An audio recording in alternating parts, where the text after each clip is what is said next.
Let's take a look at the 4 families of organ sounds. Today, we're going to look at what are called flue pipes or flue ranks, not to be confused with flute, but that will come back. So, first of all, we have what are called principals, and this here is a principal pipe.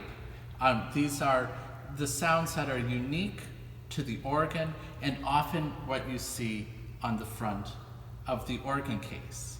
And they're really what makes the organ sound like an organ. Let's listen to what's called the second diapason, or the second principle of the main manual, in an excerpt from a Ritschkart by Johann Pachelbel.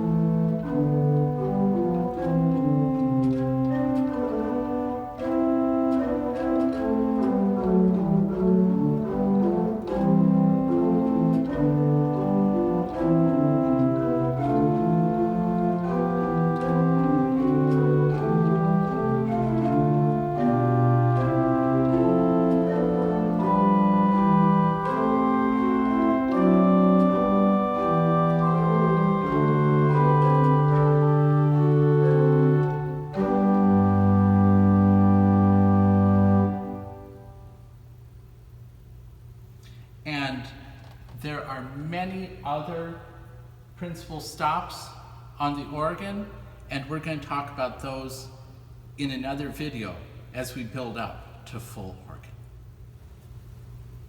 Next up, we have the flutes, one of the 3 families in the flue family, or flue section of pipes of the organ.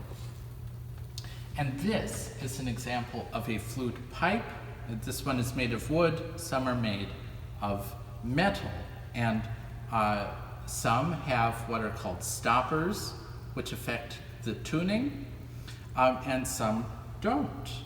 As I mentioned, every pipe organ is unique, and this organ has no shortage of different flute stops, names referring to often their construction.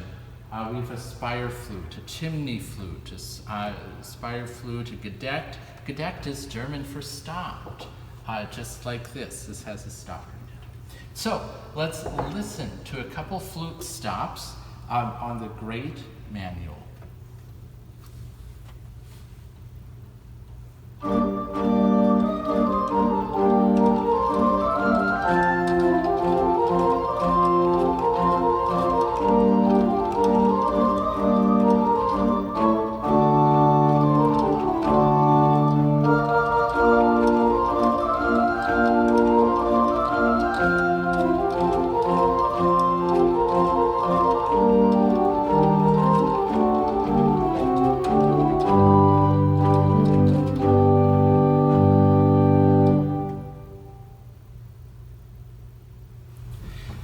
Next up, in the flue family, we have the string stops.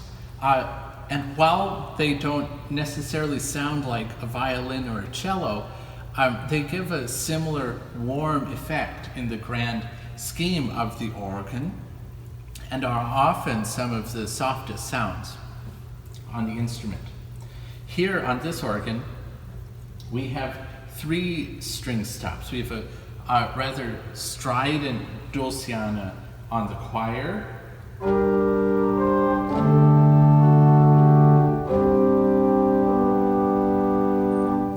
and up here on the swell we have called a gamba,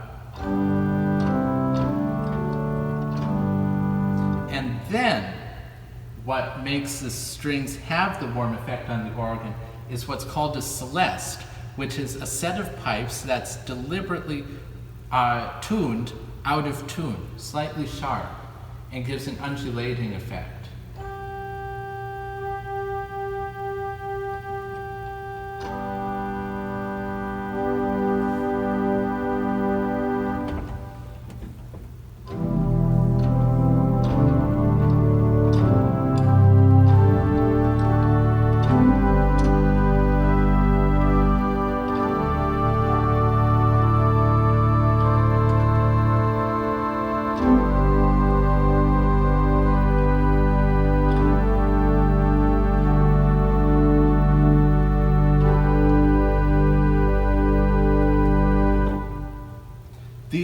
stops are often improvised on during communion and other times when soft and luscious sounds are needed.